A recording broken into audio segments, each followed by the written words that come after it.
Hey, it's Scott Petrak with another episode of the Brown Zone Coverage Podcast.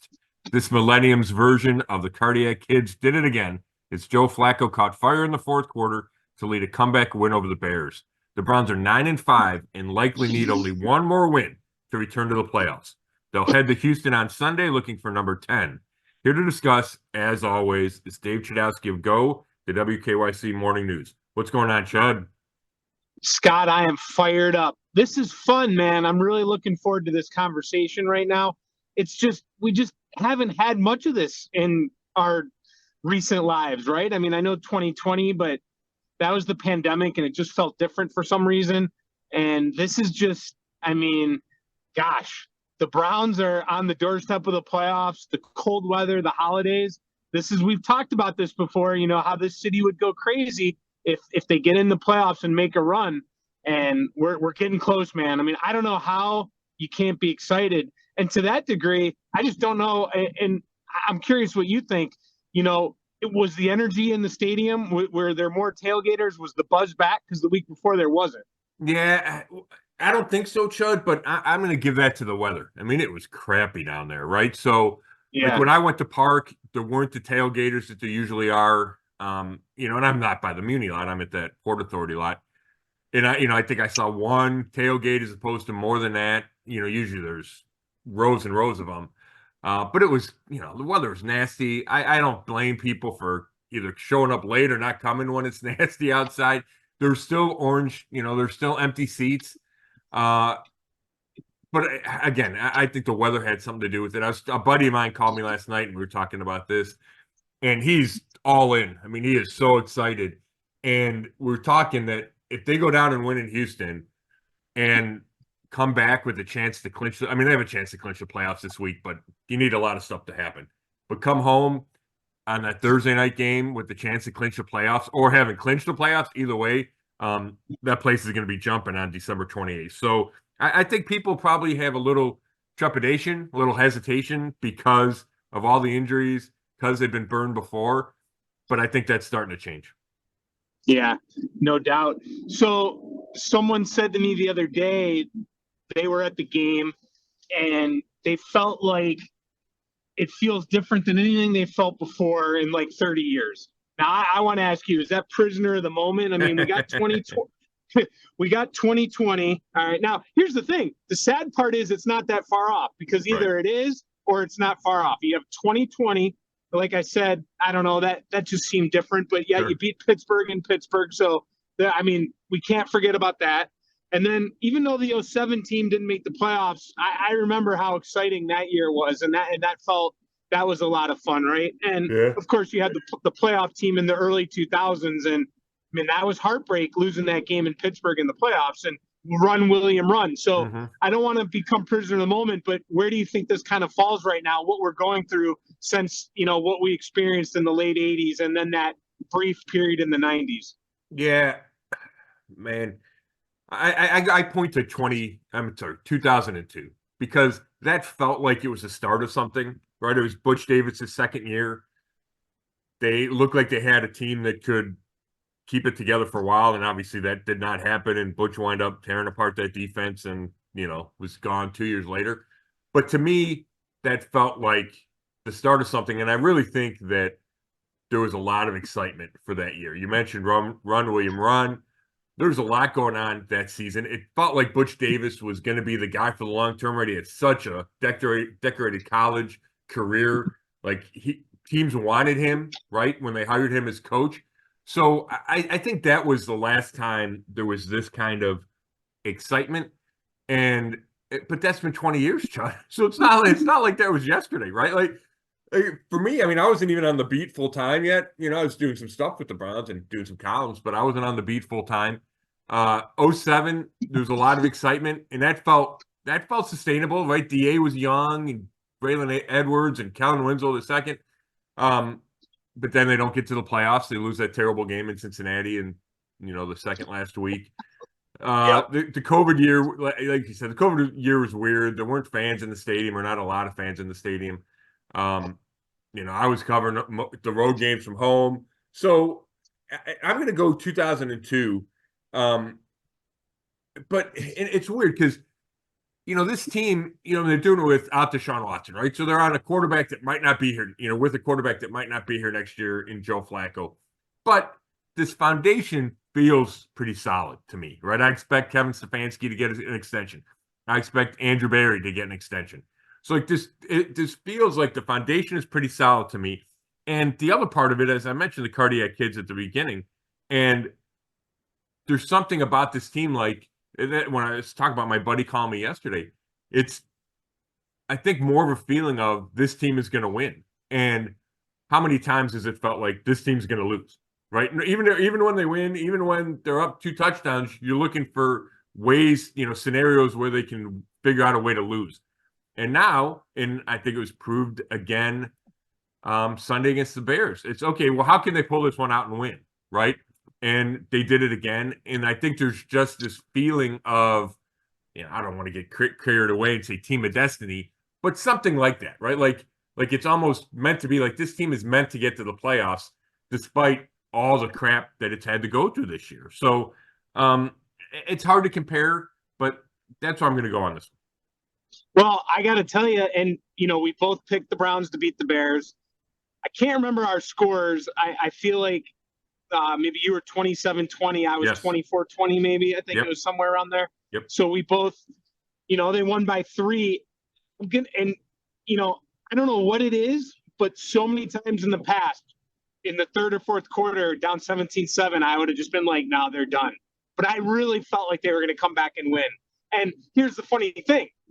If they catch that ball in the end zone on the Hail Mary, they lose. And this talk in the whole town, it's a completely different story this week. Right. We always talk about that. It's amazing how one play, one missed field goal, one made field goal can change the entire conversation, right? Yeah. But I just felt like they were going to win. And it was a great feeling to feel that way. And then they actually did it. Yeah, I think that's a great point. That's kind of what I was getting at, right? Like, we've talked about it before when I start writing the story, right? Because I try to post it right after the game ends. And, you write chunks of it, but you don't do the lead or, they win or lose, right? And it was 17-7. It's like, should I start the lose? And I don't know if I ever did. I think I kind of kept waiting, and then they get the turnover, and then they get the field goal. And then it felt like, okay, they're going to win this game, right? Like, so then it became, oh my gosh, they win this game. So, yeah, there's just something about, in the word's been used a million times, but I don't know if there's a better one, the resilience of this team and the fight that this team has. Kevin Stefanski pushing the right buttons. And now, not that it's only Joe Flacco, because all the quarterbacks have led game-winning drives this year. But now it's Flacco. I think he gives an added dimension of confidence, and that's what his teammates are saying. Right from the second he signed, there was as crazy as it seems. They're on their 4th quarterback, right? And they weren't even on the 4th one because DTR was still starting. But when Flacco signed, just to the practice squad, to me it felt like a boost to the confidence in the locker room, and I think you can carry it to the fan base too. That hey, we got a guy that's done this before. And I think that continues to carry forward. And Greg Newsome talked about it like everybody. He's like, as soon as he came, it's like, hey, this may give us a chance to make a run here. And I just don't, and that's so unusual for a 4th quarterback that gets added to your roster, on November 20th. How does it feel as Scott Petrak to not be the most popular guy in Cleveland anymore and to have to take a back seat to Joe Flacco? Yeah, it's rough. The ego took a hit, Judge. Yeah. Right.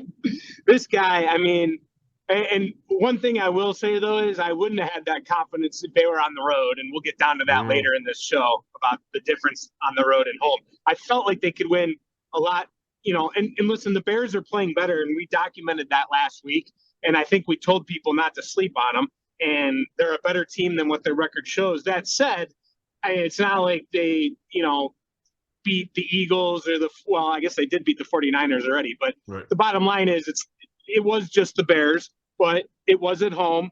I might have felt a little different if it was on the road, but who cares, man? 7-1 at home. This team is amazing at home. They're like a different club. Yeah, and it's stark. And to me, it starts with, there's the energy from the crowd. right? Like you just talked about. There's no doubt about that. And the defense feeds off it.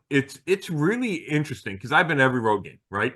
It's really interesting to see the defense at home versus the road. And not that they don't, they're flying around on the road too. And even though they've been so much worse on the road, or maybe you can phrase it not as good, not nearly as good on the road.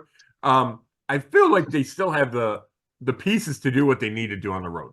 And like I know the sample size is big enough, but I still feel like they're going to go on the road one of these weeks, and maybe it's this Sunday, and the defense is going to play really well because they have the pieces and they have Jim Schwartz.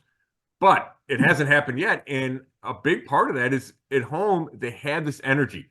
The offensive line's a beat slow getting off the ball, right? We saw how many times do we see Dalvin Tomlinson or Shelby Harris at defensive tackle burst through. And part of that's because the line is, just a fraction slow getting off the snap count because you can't hear the count or it's a silent count. So that does help. Like that noise, that energy. You see Greg Newsome pumping up the crowd after between plays, Martin Emerson Jr. So to me, Chud, like that's the biggest reason why this team is better at home. It's because the defense plays better, and that's tied into the energy from the crowd. Yeah. Let's go back to Flacco, then hit the defense. The notes I have written down for Flacco is he's getting guys involved, like multiple guys. Like, I mean, he's spreading the ball around. He looks like an NFL quarterback, and you've talked about this. You said this on another podcast that he resembles the type of quarterback you like. That guy that sits in the pocket. And then the other thing, man, that pass to Cooper was incredible. The touchdown, I mean, especially with the view they showed on TV, how, he put it into place, he threaded the needle, and that was outstanding.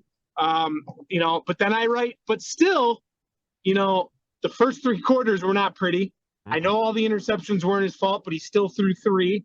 And I'm concerned. And while I want to, bow down to him and say, thank you for giving us a chance, I am not going to lie and say, I am a little bit concerned that he could cost you a game down the line as well. So, and I know all quarterbacks can do that, but I'm just, there is a little bit of concern still for me. I get that. I do. To me, the question is, and it's been since that Rams game, is this sustainable? And we probably don't have the definitive answer yet, but I'm in the yes, it is camp, Chud. I think he's healthy. I think he moves better than I thought he would for a guy that's 38. You see him running those bootlegs. You see him running those play action fakes. You see him buying enough time to get out and make a play. Even that Cooper play, right? He's rolling right and makes the throw. So his arm's obviously still elite. I think I've seen enough to say that this Joe Flacco is sustainable. Now, will we see him throw interceptions? Yeah, I think that's fair to say. He's thrown 5 in 3 games. Were they all his fault? No. Like, Cedric Tillman runs into a defender against, who they played before the Bears? There's the Jaguars, right? Tillman runs into a defender. I don't know if that's a Flacco fault. Last week, Tillman doesn't cut in, and Flacco throws that first pick. That feels like the receiver's fault to me. The pick six, it goes off Tillman's hands. Right, so it's not all Joe Flacco, but there were a couple other throws that could have been intercepted. So I think that happens when, first of all, you're asking a guy to throw the ball a ton because the run game's not what it used to be, and a lot of that's because you're so banged up across the offensive line. So you're asking him to throw a ton. He's not afraid to throw into tight windows. There's still an adjustment period to working with receivers for the first time. So I think interceptions can happen, and they probably will continue to happen. But he makes enough big plays. And I think it's 6 out of his last 7 games, John. Now this stretches back like 3 years. He's thrown for at least 250 yards. So you're going to be able to move the ball. And that wasn't always the case early in the year with the quarterback situation, right? They weren't throwing for 250 yards a game. He's thrown for 300 the last 2 games, right? And touchdowns through the air. Like that wasn't happening. So I think any mistakes that he makes are balanced by the big play capability, the ability to convert 3rd and longs, right? The ability to put up points and do it in a hurry.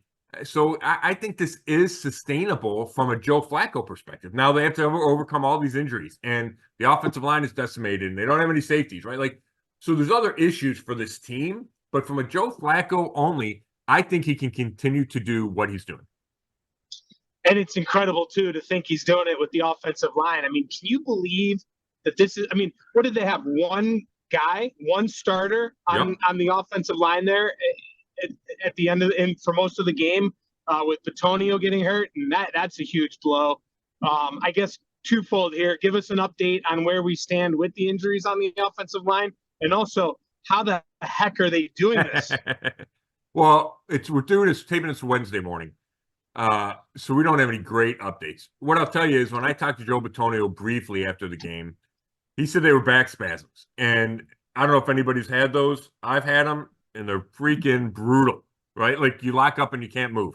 And sometimes it happens for no reason. I think it's obviously there's football factor in there. You're getting hit all the time. But to me, that doesn't feel like something that's going to sideline him for a long time. Now, it's also fickle, and maybe it does. I know Joe Thomas told me when I was writing about him going to the Hall of Fame, he played like the last 6 weeks of his season once with back spasms, and it was the toughest thing he ever had to do. So I know Joe Bitonio. I know he's going to do everything he can to play. I think there's reason to be optimistic that he can come back this week. You just got to figure out a way to let the back loosen up, right? And then hope it stays that way. And then Ethan Posick, it's a stinger. Those are a little weird. But he felt like he was close last week. Like just, you get a vibe for guys, whether they're watching practice, whether you see him walking around.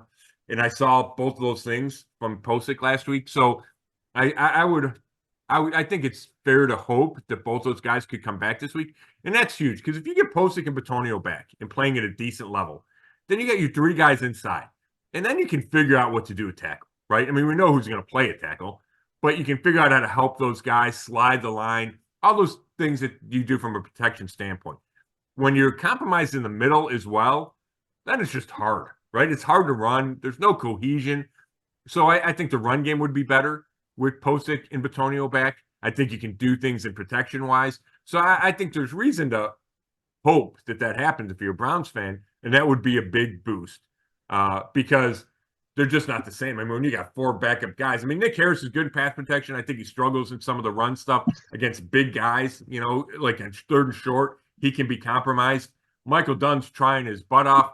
He gets a couple of big holds. The tackles, we know that they're struggling out there, especially James Hudson III. So they need Posick and Bitonio back. Yeah, I like how you're comparing your golf back injuries to NFL players, but hey. It's even dishwashing injuries, Chud. It's not just golf. Oh, okay. I'm sorry. Yeah, it just happens.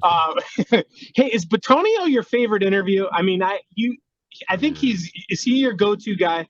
He's fantastic. I would probably say he is. He's one, we do a good guy, the guy that's most helpful with the media. And he's won it. I think he won it 3 years in a row. We should probably rename it after him. He's up there, and what I like about him is, first of all, he's super friendly, but he'll be honest with you. And like, you can go to him off the record, just ask him something and he'll tell you. You go on the record, like I wrote about Stefanski last week, and I said, hey, Joel, here's what I need. I mean, I want to ask you about Kevin after the group interview, and he's great, right? Like, he's just great, real good guy. So, yeah, I think he would be my number 1 guy in there. Yeah, no question. All right, back to the defense. They just kept him in the game all game long. And, you think about it, and I was sitting there thinking they had 17 points, and, 7 of them were a pick 6. I mean, the defense, I don't know. Seven more, Chud, were an interception return to the 1-yard line. Yeah, there you go. Yeah, that's good point. So, I mean, really, the defense was incredible. So I always ask you, bronze, silver, gold, who gets your gold, Flacco or the defense? I'm going to go with defense. I mean, they don't win the game without either. But if that defense doesn't continue to get the stops, I think there were 8 3-and-outs and 10 punts forced by the defense. They gave up 1 drive, and it was a field goal drive where they kind of ran a couple of like jet sweep pitch outs. They picked up a couple first downs, and then they kicked the field goal. The defense kept them in the game. Cam Mitchell makes that 4th-and-1 trip up of Justin Fields, which is huge. Not only does it give the Browns the ball back to start the fourth quarter, it keeps them out of field goal range because they were right on the border of field goal range. So it takes points off the board. Alex Wright makes a 3rd-and-1 stop either on the next drive or 2 drives later. The defense was outstanding. I mean, they gave 3, in my mind, they gave 3 points. And you can win a lot of games doing that. So I would go defense. Even though Flacco was amazing in the fourth quarter, I'd still go defense. This is getting out of hand now with Myles Garrett, don't you think? The penalties, the lack of penalties, Chud, well, yeah, it's crazy. I mean, there's plays. I mean, you're watching on TV, right? And I would go back and watch on TV. But live, there's 2 or 3 a game where you go, how's that not a flag? And he looks at the official, and the official's looking right at him. And I don't get it. I really don't. I do think part of it is the officials don't want to call hold all the time because, this is an offensive game. And it's bad for entertainment purposes when you're walking back 10 yards every play. But that doesn't mean you can't call any of them. And we see the Browns get called for holds, right? So I don't get it. I think Myles Garrett has been too good that he's earned the right to get some of these calls. And I'm not saying they should give him fake calls. He's earned the right to get what he deserves. And he deserves calls against the other team. There's holds, and there's multiple holds. And to me, there's egregious holds. Now, it's not the easiest thing to officiate. And, sometimes it looks like a hold, but the guy's got a really good grip inside, and that's allowed. Wyatt Teller does that. So I don't think every example that fans point to should be called holds, but there are, if they called 5 a game, I don't think that would be outlandish. I really don't. And that changes the game, right? All of a sudden you go from whatever, 2nd and 10 to 2nd and 20, or whatever that situation is. A first down gets picked up, and instead, it's 3rd and 12 instead of a first down. Like, all those things matter. So I can't believe he didn't get more calls after that outburst the week before. I know Stefanski's going to continue to, get on the refs, the officials about it. And I thought it was interesting, Chud, and I'd like to hear what you think. Kevin Stefanski was over the top in his praise for Myles Garrett on Monday. And Jim Schwartz was kind of last week, too, talking about how great he played down the stretch. And even though he didn't have any sacks, never seen him rush harder than those last 2 drives. And he won every pass rush rep. And that's unlike Kevin Stefanski, the Monday, right? He's defensively player of the year. It's not close. I don't think there's anybody else in the same realm. Like, Stefanski doesn't do that. So to me, I'm just wondering why he felt the need to do that at this time. My guess is it's his best defensive player has gone 4 games in a row without a sack, feels like he's getting held every time, and is getting frustrated. And I think that's kind of like a public confidence boost. Like, hey, Myles, we still think you're unbelievable. We have your back, and we're going to need you these last 3 games, whether or not you're getting any flags or not. Well, I think there's a couple of things. I'm going to give you 3 things. Number one, I agree everything you just said there. Yeah, I mean, obviously it didn't work when Myles said it. He paid a big check, and it didn't work, at least so far, right? So maybe that's part of it. Number 2 could be some campaigning for MVP, which, like you said, is not necessarily his style. But number 3, I think we're starting to see Stefanski a little bit come out of a shell. And I don't mean he was completely in a shell, but don't you feel like, how when we talk about this before, like we've seen it with the Indians in 95 and the Browns in the 80s, when teams start winning and you get good, and the Cavaliers in 2015, 16, 17, 18, like J.R. Smith when, he didn't wear the shirt in the parade, and you start like falling in love with guys and they become your, heroes. And, I don't know if I'm saying this well, but basically what I'm saying is Stefanski's kind of breaking out a little bit. The Browns even, did you see them tweet out his reaction after the Cooper touchdown and after the Hail Mary was almost caught? You're seeing the locker room interviews with them now. Basically what I'm saying is you're starting to get an emotional tie with Kevin Stefanski, I think, and we're seeing him a little bit different. And what do you think about that? Am I way off on that, or do you see some of that? Oh, not at all. You're exactly right. I'm so glad you brought that up. The NFL Films had it mic'd up, so they did that on the Inside the NFL show I watched last night. You're starting to see more of his personality. You mentioned those locker room videos, which are must watch after the game. And this one, it was he set a career high for F-bombs, right? At least that I've seen. And that's, and I knew he always had that in him, but I think he is starting to let more of his personality show. And we talk about wanting to play, I talk about wanting to play amateur psychologist, right? And is that because, hey, they're winning games and it's just human nature. Like you just feel better. You feel more happy. You're right. You're happier. You just feel like letting some stuff show. I think that's part of it.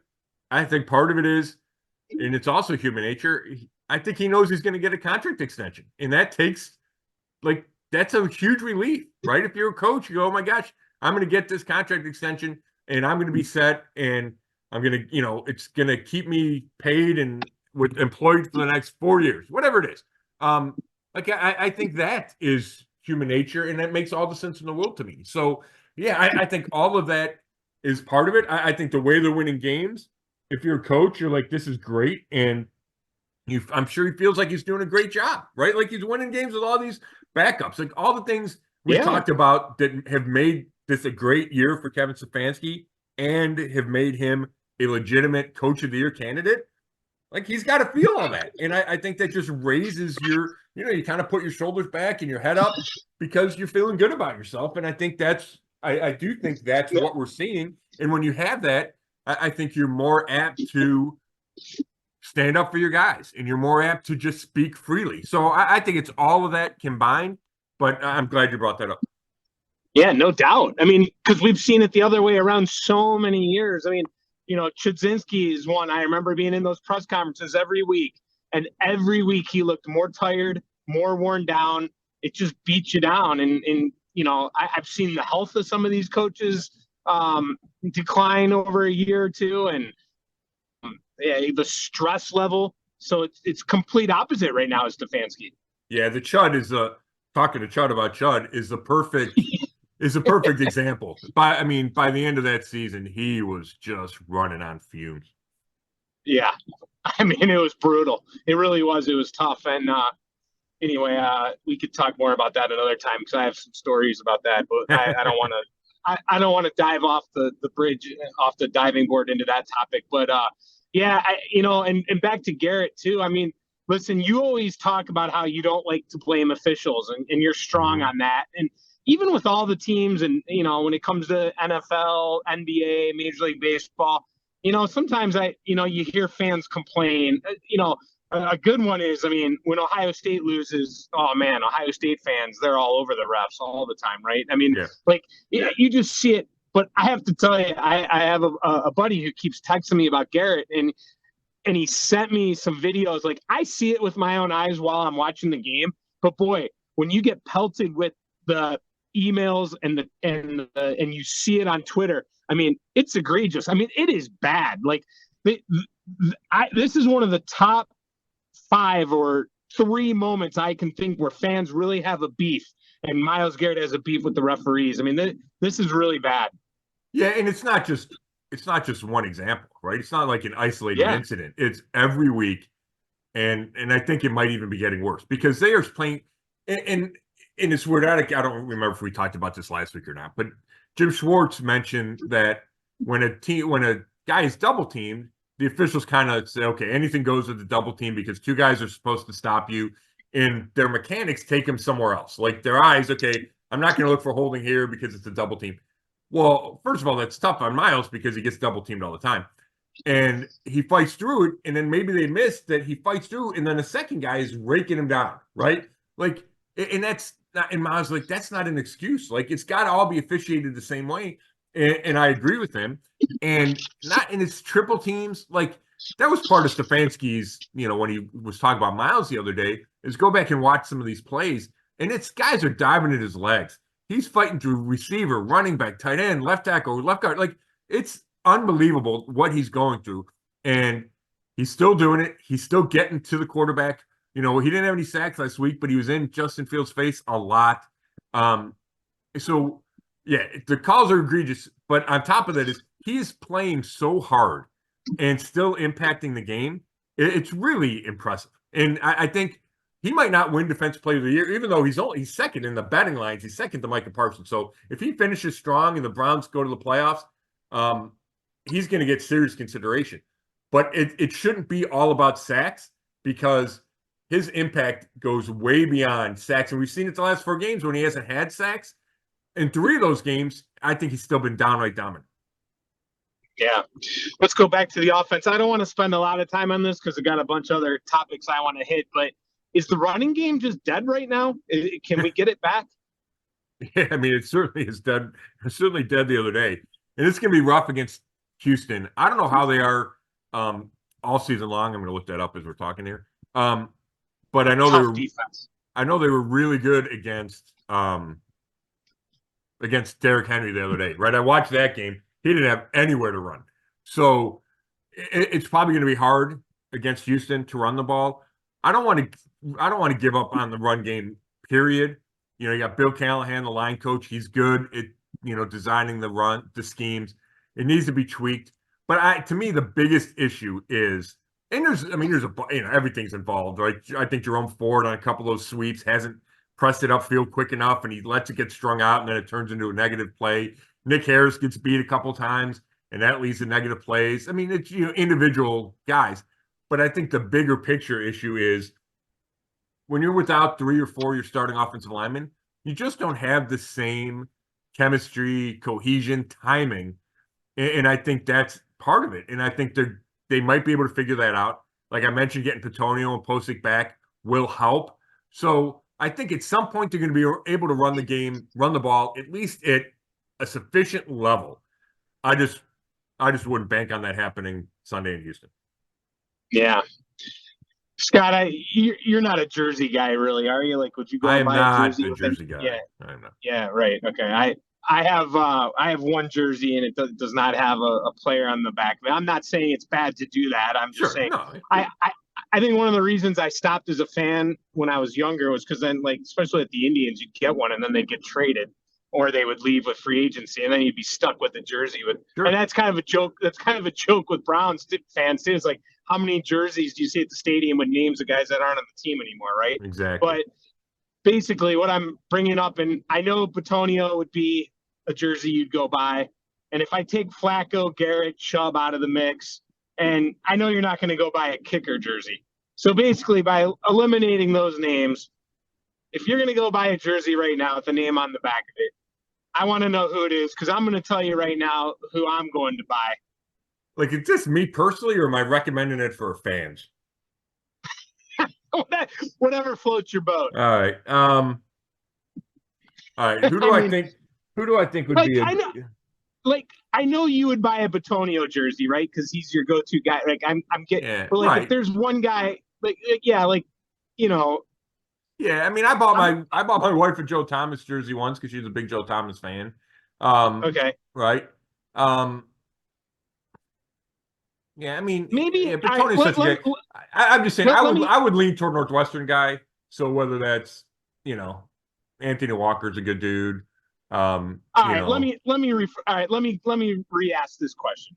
It's not based on like anything like that, like good dudes or amazing players like Joe Thomas. Yeah, a guy that's just hot right now that you're excited about. Yeah, let me just give you my guy. Right. Let me give you my guy. You lead me into David Njoku? Yes. Thank you. You figured it out. Yeah. I mean, that's a great call. And he's going to be here for a while, right? Yeah. I love this. I was still in the sports department when he came along. What year did he come? Was it 16, 17? 17. All right. And I remember when they drafted him, I remember looking at him. Remember what were your thoughts the first time you saw him? And the guy is like chiseled, right? I mean, he's built like a brick. And I just thought, man, this guy is going to be awesome. And then he didn't live up to it. And I was kind of bummed out. So I am really fired up and happy to see him have success. And I have to be honest with you, like, I know Amari Cooper's your number one guy, but like right now, Njoku, man, I have so much confidence in him, and I think he is such a difference maker for Flacco in this offense. It's incredible. Oh yeah, there's no doubt, and he's playing at a high level, a really, really, really high level. Here's what I think is interesting about him, Chud, is first of all, he's matured. Not only as a player, he's matured off the field. And when Kevin Stefanski goes out of his way to talk about what a great teammate he is and one of the best teammates he's ever been around, that means a lot. And there's no way that doesn't get said 2 years ago, right? Maybe by last year he had gotten to that point, but it wasn't said in 2020, 2021. In fact, and I'm looking forward to asking Njoku about that, hopefully today. He did Inside the NFL last night, and he mentioned about being chiseled. Of course, he does it shirtless, the interview on Inside the NFL. But he talked about when Stefanski got here in 2020 that they did not see eye to eye. And he actually said hate. He goes, he stopped short of saying we hated each other, but he goes, it was, I don't know if he said it was close, but his point was that they did not get along in 2020. And now for Stefanski to say what he's saying in 2023 means Njoku has made huge strides as a person and as a teammate. So I think that's really interesting. We've seen him obviously evolve as a player, right? He was always, like you said, he was always the biggest guy. He always could jump out of the gym, right? He was a national high jump guy. But it didn't translate, right? Like it didn't translate to consistent production. Too many drops, too many easy drops. And at some point it switched to not that he never drops the ball anymore, but it switched to he's way more reliable, whether you're watching in practice or the games. He became a great blocker. And like that was part of this transformation. Is that he started being really good blocker in the run game, even in the pass game, especially in the run game. And now he's whatever, a top 5 tight end in this league. So the evolution is really remarkable, but it also makes me think that, so now he deserves all the credit he's getting right now. And Andrew Berry deserves the credit for signing him to the extension. But I also think in credit for the patience that the front office and coaching staff have shown.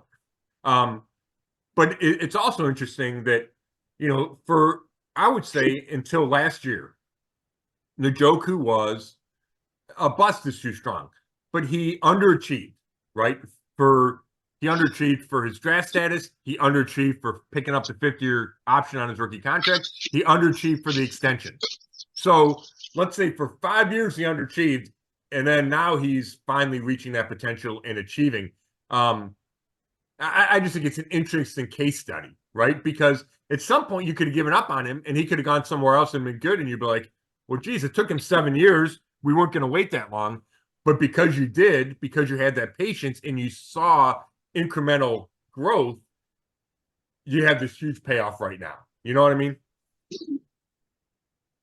Yeah, no question. It's been fun to watch. I'm glad you brought up Barry, because that was going to be one of my last questions for you before we move on to Houston. It's easy to dog these guys when things aren't going good. And boy, he was dodging bullets in that press conference, and Watson gets hurt and Dobbs is gone. And, but hey, now he's got Flacco, and even Flacco in the press conference, it stood out to me on Sunday when he talked about the guys that have been picked to be on this roster. And when you have a 38-year-old Super Bowl MVP talking about the makeup of a roster, how do you not give Andrew Berry credit? You have to. And I feel like I've been a little slow, and I've been all over Kevin Stefanski. Deserves all the credit in the world, and he does. But Andrew Berry and his staff also do. When you see this team winning with the number of backups it's winning with, how do you not give credit to the guys, the people, it's not just guys, the people that brought in the talent, right? That brought in the back of the roster guys, that found undrafted safety Ronnie Hickman, who started and played just about every snap the last 2 weeks, and I think has played really well. Who found Shelby Harris in whenever they signed him, May or June, July, to come in, and he had a big impact the other day at defensive tackle. Dalvin Tomlinson has been great, and he was your number 1 free agent, right? We can go down the list. The fact that they traded for Dustin Hopkins, right? They could have found somebody else, and somebody else might have been fine, but he wouldn't have been Dustin Hopkins. And I'm sure luck is involved in some of these, but that doesn't mean they don't get credit. Jaron Christian is starting a left tackle for the last 7 games and has held up, and he was on the street. Deron Harmon played a bunch of safety. He was on the street, like during this season. So at the pro personnel department, the college scouts, they all deserve credit, and it starts with Andrew Berry. And yeah, and I'm glad you brought that up. And he's right along there. I think he's going to get that extension just like Kevin Stefanski, because he inherited a pretty good roster. And I think he really rounded it out and found its depth. And, maybe he lucked into Joe Flacco, but if Joe Flacco ends up being the guy that takes him to the playoffs and wins a playoff game or two, maybe part of that's luck. But Andrew Berry had other options. There's other guys out there. Every other team in the league had a chance to sign Joe Flacco forever, and they were the team that signed him. So, he deserves a bunch of credit. Yeah, so why would you say he lucked into it then if every team could have gotten him? Well, I mean, I guess because they could have had Joe Flacco at any point instead of PJ Walker, and they would have been better off, right? So, there was a conscious decision not to sign Joe Flacco for whatever reason. Money, maybe they figured Joe Flacco didn't want to be the third quarterback, whatever those scenarios are. And then when it was absolutely necessary that they had no choice but to go get another quarterback, they picked the right one. And like I said, he was not the only guy out there, right? Nick Foles is the guy that was out there. And Nick Foles would have made some sense. He's been in a similar role, but they went and got Joe Flacco. And for whatever reason, it's working.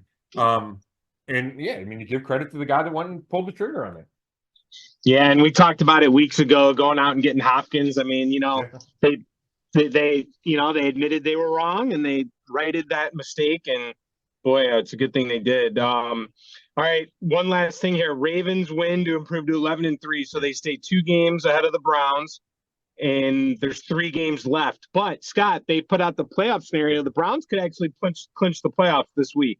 Yeah, when you talked at the beginning, Chud, about where this ranks and how this season feels, and I should remember this, but in 2020, I don't remember 3 weeks left the Browns having a chance to clinch the playoffs. And maybe I'm wrong. Maybe they did, and I just don't remember that, right? But they needed to win the last week to get into the playoffs that year.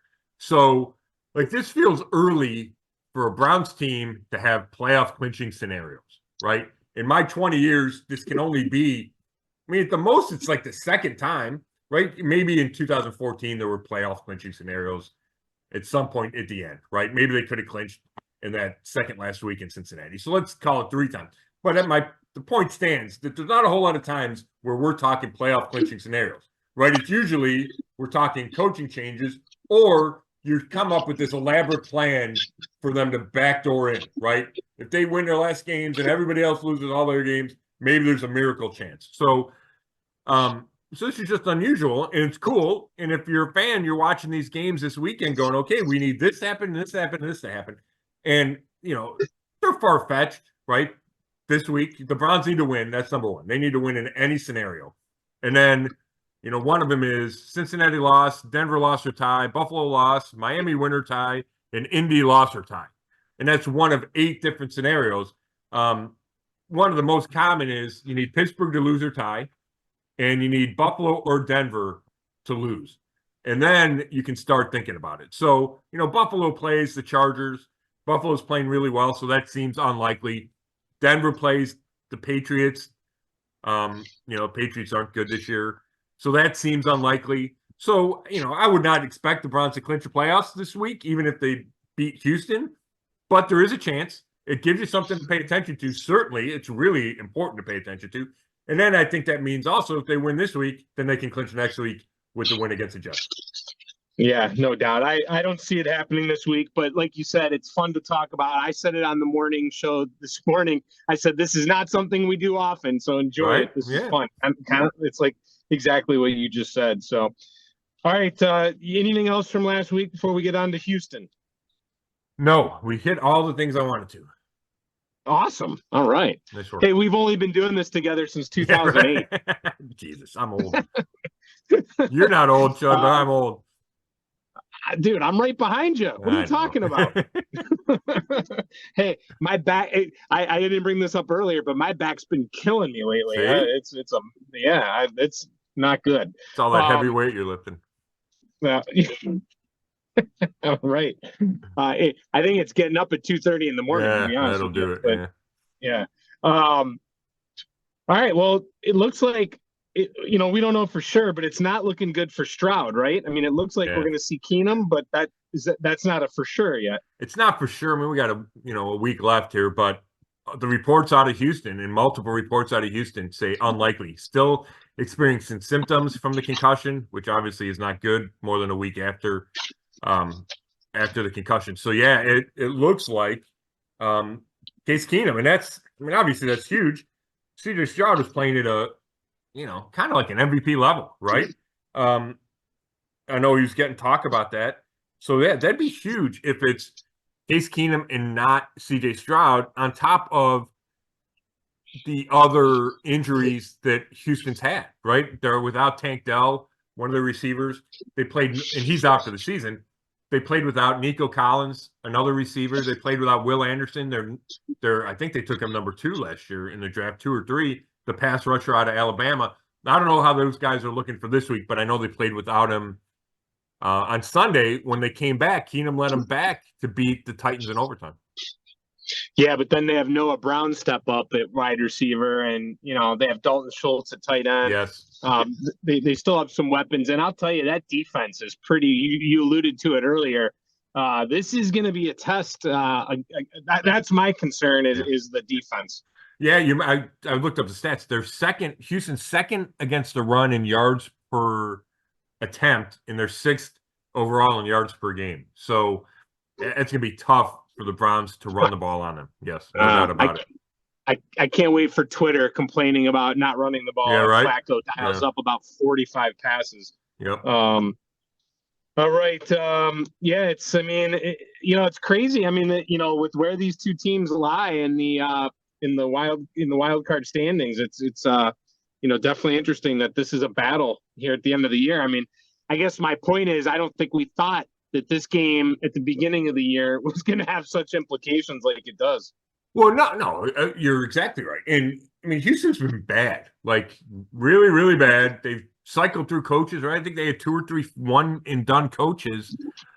And DeMeco Ryans has stepped in, and you talk about coach of the year candidates. He's certainly up there. You get a new coach, you get a new quarterback, and things can change in a hurry. And it's a bad division. That helps. But, yeah, they're a good team. They have talent.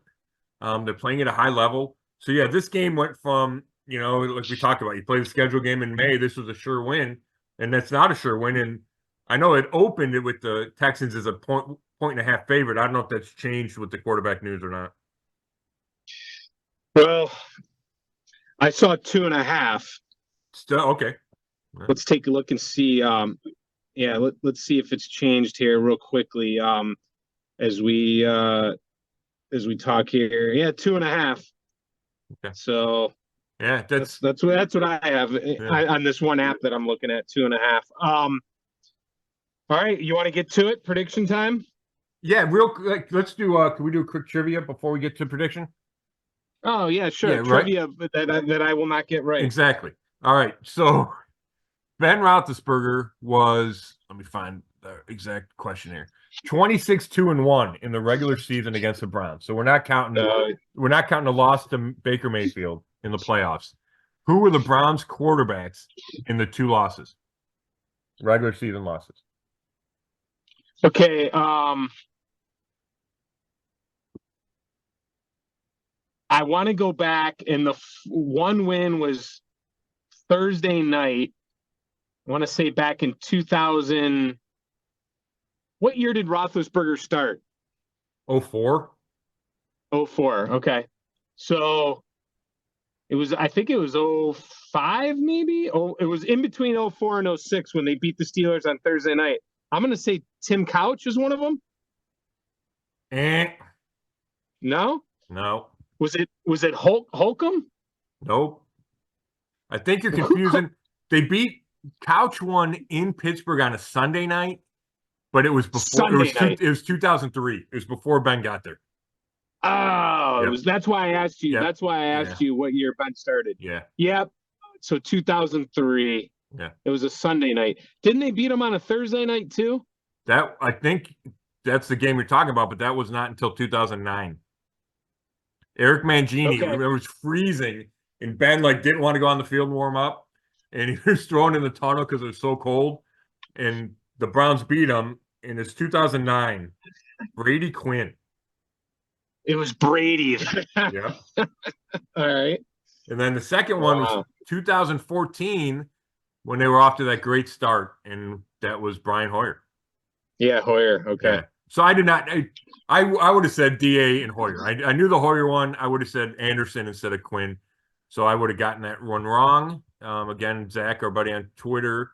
And so that's his question. Then going for next week or whenever we get to it. 2001, we just had the anniversary of the Bottlegate game, which were you there, Chud, for that? You know what? I was not. I almost went, and I was in Toledo, and I was a photographer, anchor, reporter. I did it all, and I shot Browns games back then, and I was supposed to go. Wow. And the reporter anchor who I was going to go with got sick and couldn't go. And we ended up just not going because we didn't go to every single Brown. Yeah. We went to Lions and Browns games. I was almost going to be on the field at that and by the dog pound. I remember watching from home going, oh my God, I would have been there.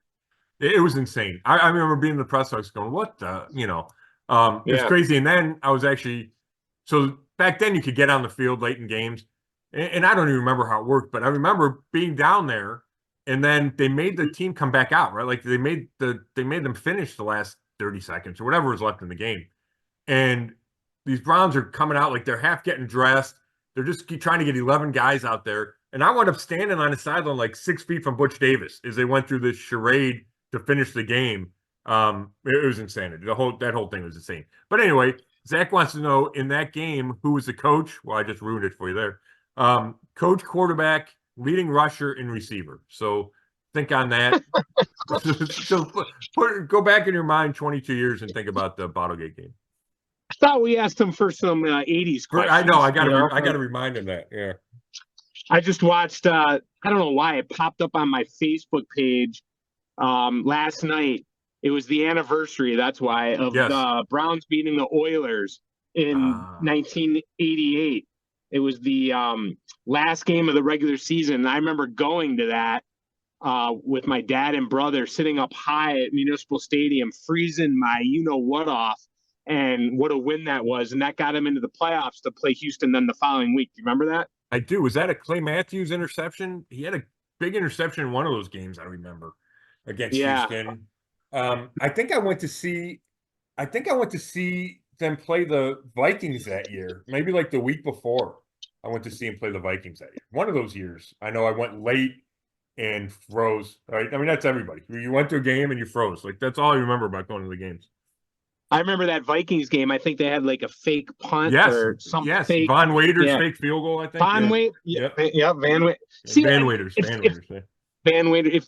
If we got some trivia then. I don't know why. I just do much better with those 80s and 90s teams with trivia than some of these 2000s. I mean, I don't know. I mean, I guess the Holcomb couch thing wasn't too far off, except for the fact that it was before Big Ben came. So that. Right. No, you were close. I thought about that too. I think it's because your mind was fresher in the 80s, Judd. Yeah, right. There's too much to remember now. All right. We both got the pick right last week. The Browns are 9-5. Petrak and Chud 10-4. That's not bad, man. We're 10-4 at 14 games. We'll take that. Yep, no doubt. Yeah. Now we move on. I think this is one of the tougher ones. I remember feeling this is the way I felt before that Denver game. There haven't been many. I guess my point is I usually feel pretty good about my prediction, whether it goes right or wrong. I feel like I had at least, good basis for my analogy.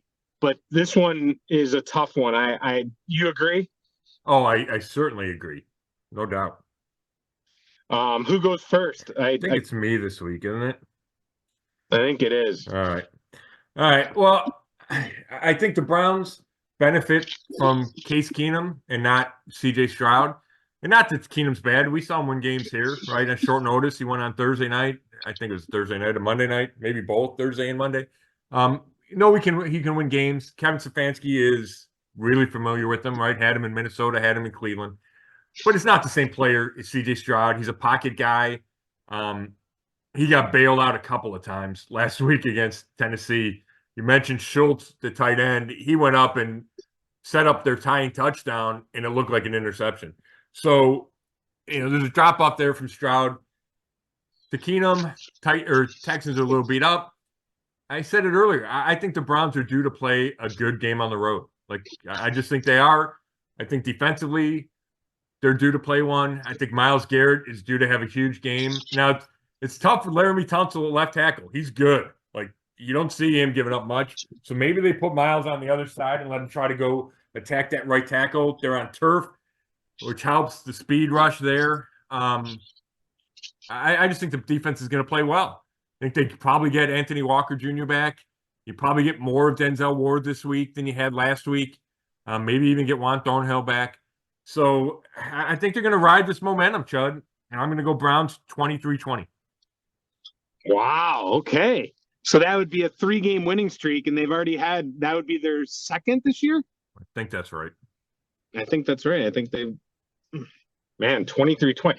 I'll tell you, regardless of what I was going to do, you just convinced me that the Browns can win this game. I mean, I feel like they already won. That's how good of a job you just did predicting it and giving the scenario. So here's where I stand. A lot of things I think about the running game and how they're just going to struggle to run the ball. The Texans defense is just so good right now. I think about, the fact that the Texans are favored with Keenum still in there. Kind of Vegas knows that kind of leads me down that other path. But yet the Browns continue to get it done with all these injuries. They ride that Flacco momentum you talk about, and you just think, hey, eventually they're going to win a game on the road, a big game, like you said. And here's the other thing, Scott. Stefanski's 9-0 in his career against the AFC South. I mean, He owns that division. I mean, how can you pick against that? That's a crazy stat. That's a good setup there, bud. I know. It is. That is a crazy stat. I don't disagree with you. I think the Browns could win this game, but I'm going to go back, and it's just the way they are on the road, and they got to prove to me they can do it. You're going to be man enough to predict it happening and say, hey, I believe they can do it, and they're going to do it. I need them to show it to me because, I don't know, I can't remember. I think I picked the Broncos, but I know that it was the Rams game. Yep. I picked the Rams I picked them to beat the Rams. I picked them to stop. I was Scott Petrak that week saying I have faith in them and they let me down. So I'm a little bit bitter from that. So that hurts me a little bit. I need to see them win on the road. And here's the other thing. I picked them to win 10 games. I think they're going to beat the Jets. So I think that the Jets is their 10th win. And I think you remember a couple weeks ago, we both said that we could maybe see 11 happening. Yeah. So I'm going to pick them to lose this week. Then I'm probably going to pick them to beat the Jets. That gives them their 10th win. And then that Cincinnati game, they lose it. They're at 10. They win, they're at 11. And that's kind of where I feel they're going to be. I just don't know if they can win 3 straight games to end the year. And not only would that be 3 straight, that'd be 5 straight. So I think they're going to have another loss, and they could lose to the Bengals at the end of the year. But I don't know. Maybe I'm overthinking this, but I'm going to go 23-17 Houston. All right. I mean, that's certainly possible, Chud. It's a tough game to pick. You're right. Vegas knows stuff, and Vegas has the Texans favored. So I get that. And you're right. It's probably unrealistic to think they're going to win 5 in a row to finish the season. So it's especially with everything that's gone on, the injuries, Joe Flacco. So I get it. I think that's a solid pick. I just kind of feel like things are lining up for him, and maybe they quit lining up for him on Christmas Eve. Who knows? I do one last thing. We talk about the playoffs. They're not out of the AFC North race. They're 2 games back of the Ravens, who right now are 11-3 and sit in first in the AFC playoff seedings. Right, they're the top seed. They'd have the lone bye, but they're not out of it. They have the tiebreaker with the Ravens, and the Ravens have a tough schedule. I think it's San Francisco and then Miami and then Pittsburgh. So, if the Browns won this week and then Baltimore plays at San Francisco on Monday night. So, if the Browns win this week, win Sunday, and the Ravens lose Monday, then all of a sudden it's a game difference. And, you can kind of start to see scenarios where the Browns could overtake the Ravens, right? And get that elusive AFC North title. Now, all the Ravens have to do, they win one more, they get a little help, whatever. It can they win that division, but it's at San Francisco, home for Miami, home for Pittsburgh. So I just think it's worth keeping in the back of your head. If the Browns keep winning, right, that's the key. The Browns keep winning, they would have a chance. And then we talked about winning at home, they could have a home playoff game, right? So I just wanted to remind people that that's still a possibility. Well, and I'll counter that with the Texans can still win their division. Yes. They're tied with Jacksonville and Indy right now. I mean, it's a cluster there. So, well, yeah, Jacksonville's like disintegrating, right? Yeah, lost 3 in a row. Right now, yeah. if the playoffs started today, the Browns would play Jacksonville, and you'd love that matchup compared to playing Kansas City or Miami. Kansas City or Miami, because the Ravens would get the bye right now. I mean, you want to stay away from the Ravens, Kansas City, and Miami in that first round, right? So or even Buffalo, right? If Buffalo happened to catch Miami, which probably isn't likely. Yeah. Right. You want the matchup with the AFC South, right? Period. Yeah, right. That's what you want to watch. Yeah. Exactly. You don't want the Bengals. You don't want the Bills. I know they couldn't face the Bengals in the first round, but you want that AFC South team. You're right. That gives you the best shot at a first game. Not that they couldn't beat one of those other teams in the first round, but I don't know. I don't want to go to Kansas City or Miami necessarily. Honestly, I'd probably rather go to Miami. That's interesting. That's an interesting discussion we can have down the road, because down the road, yeah. Yeah, right. I mean, two really good teams, right? Yeah. All right, this was good. Hey, good? Scott, Merry Christmas. We won't talk again until after. I think we're gonna talk next Wednesday. Is that right? A week from today. Yep. That way we'll wrap up the Texans game, and then they'll give us a one-day preview of the Jets game. Right, we got that Thursday night. Yeah, quick turnaround. But yeah, that's perfect, Chud. Merry Christmas to you. Thanks as always. Thanks everybody for listening. This has been another episode of the Zone Coverage Podcast, and you can read all my work at brownzone.com. Thanks.